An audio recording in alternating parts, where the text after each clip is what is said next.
Baik pemirsa, kembali kita akan lanjutkan pembahasan kita malam hari ini bersama dengan sejumlah narasumber. Ini kita masih sambung menyambung ya Mas Heri. Siap. Tadi sampai ke penghentian penyelidikan yang sepertinya ada yang miss nih di Barreskrim Polri. Tapi sekarang yang tengah bergulir di Polda Metro Jaya. Apa yang kemudian seharusnya dilakukan oleh pihak kepolisian Mas dalam proses ini? Ya, ada benang merah terhadap pelaporan di dua lokus tadi ya, baik di Polda Metro maupun di Barreskrim, karena menurut saya objeknya sama. Ya. Berawal dari pemikiran ini sah atau tidak sah, asli atau tidak kan begitu kan. Ini yang jadi persoalan. Betul. Jadi ketika salah satu diputus, menurut saya akan berkaitan dengan delik yang lain ya yang kemudian dilaporkan, apakah versi menggunakan Undang-Undang ITE, KUHP 263, 266, sama saja objeknya adalah masalah ijazah tadi. Kalau saya memandangnya begitu, agar ini kita buat lebih simplifikasi ya, lebih disederhanakan, sehingga bisa kita pahami tidak ada narasi-narasi yang berkaitan dengan upaya untuk mengaburkan tadi, ataupun akhirnya jadi ruwet, makin ruwet jadinya. Harusnya kan ruwet kita buat lebih sederhana begitu kan ya. Jadi ini adalah cara pandang yang dari awal menurut saya juga perlu disampaikan, masalah tentang ini bukan hanya persoalan di kasusnya Pak Jokowi ya, tapi kalau boleh kita kasih catatan di hukum acara pidana, khususnya dalam pembuktian, adalah akses terhadap barang bukti tadi. Apakah dia dipersalahkan, ditersangkakan nantinya, atau dilaporkan balik dan kemudian ditersangkakan, kan persoalannya pasti bicara tentang bukti. Nah, akses terhadap bukti itu kan harusnya diberikan peluang yang paling besar menurut kacamata saya adalah orang yang akan dikenakan penegakan hukum tadi, karena dia yang punya beban untuk membuktikan. Bayangkan Mbak Ken kalau dia nggak tahu buktinya apa, gitu kan? Nah ini kan permasalahannya, ijazah asli itu harusnya sudah tidak lagi menjadi satu barang yang tabu menurut saya untuk dipertontonkan, disampaikan. Karena kemudian itu permasalahan yang selalu diangkat dari tim Roy Suryo, Mas. Kenapa tidak ditunjukkan begitu? Walaupun tadi ya mungkin dengan batas-batas tertentu ya, nggak boleh dipegang karena takut nanti merubah atau merusak dan lain sebagainya. Tapi kan ada teknik lain gitu ya, untuk misalnya ada penangkapan narkoba misalnya kan, narkoba juga kadang ditunjukkan gitu. Ini sebagai dasar bahwa inilah penegakan hukumnya. Walaupun tadi tetap punya kewenangan penyidik di sana, tapi menurut saya jangan setengah juga untuk menyampaikan hal ini, karena tadi persoalan utamanya adalah di masalah ijazah tadi. Nah, yang aksesnya sangat sulit dan lain sebagainya, dan nggak ada salahnya juga mengutip dari apa yang disampaikan oleh teman-teman dari UGM tadi, yang menyatakan ini adalah keaslian dengan data-data dokumentasi apapun lah, dan dokumen data pendukung untuk menyatakan bahwa rangkaian tadi mengerucut pada outputnya adalah ijazah Pak Jokowi asli. Sehingga ijazah ini nggak berdiri sendiri dengan proses-proses perkuliahan sebelumnya, Mbak. Apakah daftar hadir, kemudian kegiatan yang dilakukan. Dicari oleh tim yang mencoba untuk membuktikan ijazah Pak Jokowi. Jadi kalau kita berpikirnya secara besar ya, pembuktian ini kan butuh apa ya, menurut saya kita perlu berakrobat sedikit ya, dalam konteks membuktikan itu. Tidak saklek lah begitu ya. Maka kita akan membuka ruang untuk berpikir inovatif ya, membuktikan itu seni begitu, sehingga tidak hanya bicara tentang bahwa ini identik dengan ABCD, tapi turunan dari identik itu apa, dengan cara apa dilakukannya, kemudian hasil konkretnya apa, itu yang perlu disampaikan. Mas Heri, kita tangkap poinnya. Pak Susno, ini dalam proses pembuktian harus inovatif supaya identik otentik ini tidak lagi menjadi polemik. Pak Susno, itu yang harus dilakukan oleh pihak kepolisian di Polda Metro Jaya, karena kemudian saling berkaitan dengan delik lainnya.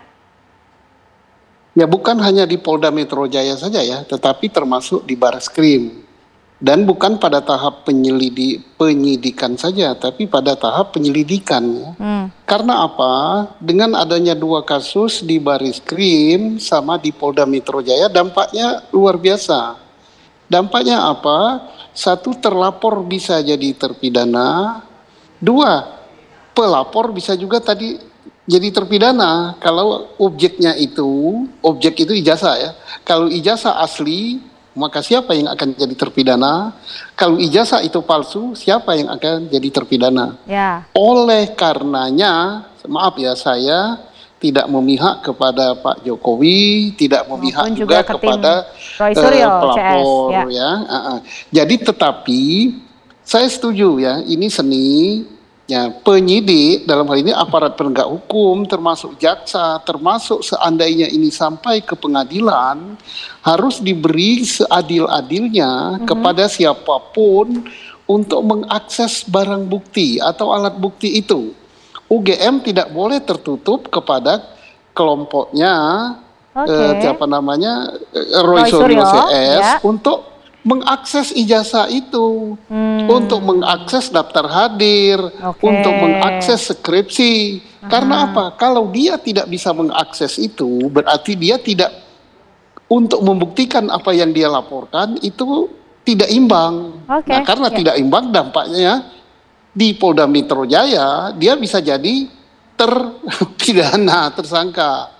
Tetapi kalau misalnya adil, kita adil saja. Kita jangan memihak pada siapapun juga, karena ini harus diungkap sejelas-jelasnya. Tentang misalnya endingnya nanti bagaimana, apa laporan ditarik, apa bagaimana, itu nanti. Dan ini adalah pendidikan hukum yang sangat bagus bagi masyarakat Indonesia. Ya, betul, Pak Susno. Dan ini juga dipertontonkan kepada bangsa Indonesia bahwa aparat penegak hukum kita ini sudah menjalankan tugas dengan baik, sudah adil kepada pelapor, adil pada terlapor. Karena berdua ini, kedua belah pihak ini sama-sama jadi pelapor, sama-sama jadi terlapor. Tetapi pada kepolisian yang berbeda. Nah, satu lagi. Biasanya kalau saling melapor seperti ini, perkaranya ditarik kepada satuan lebih atas. Nah, alangkah baiknya ini dulu perkara ini ditarik ke baris krim semua, baik yang ada di Polsek, yang ada di Polres, yang ada di Polda Metro, tarik ke Polda Metro. Tentang penyidiknya, misalnya ngambil dari Polda Metro, dari mana? Oke, bagus. Makin terbuka untuk diakses oleh pelapor dan terlapor, dan ini akan bagus. Dan ingat ya.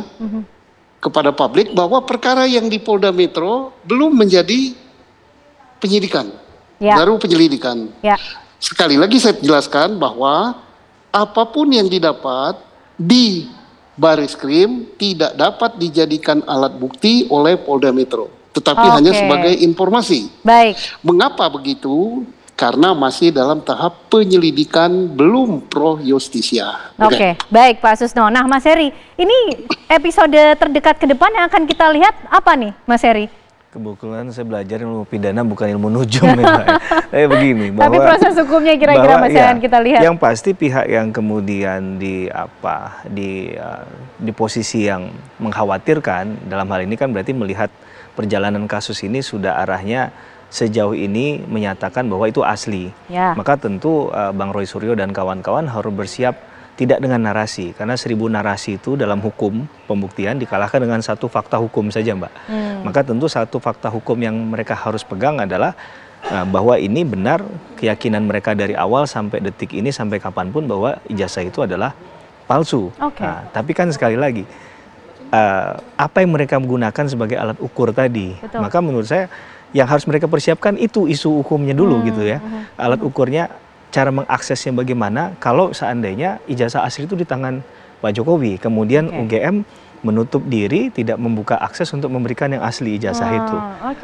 Jadi kan penilaiannya apakah dari media sosial kemarin yang pertama kali membuat kasus ini booming, atau lewat jalan yang mana, lewat jalur yang mana. Tantangan tersendiri ya bagi mereka ya. Jadi ketika itu tidak bisa dibuktikan, tentu akan sangat berat kan, logika hukumnya saja kita pakai begitu, akan sangat berat terhadap apa yang mereka dalilkan tadi. Sehingga tadi saya katakan bukan 1000 dalil yang penting, tapi adalah fakta hukumnya. Nah, fakta hukum tadi tentunya harus lewat cara-cara yang bisa meyakinkan.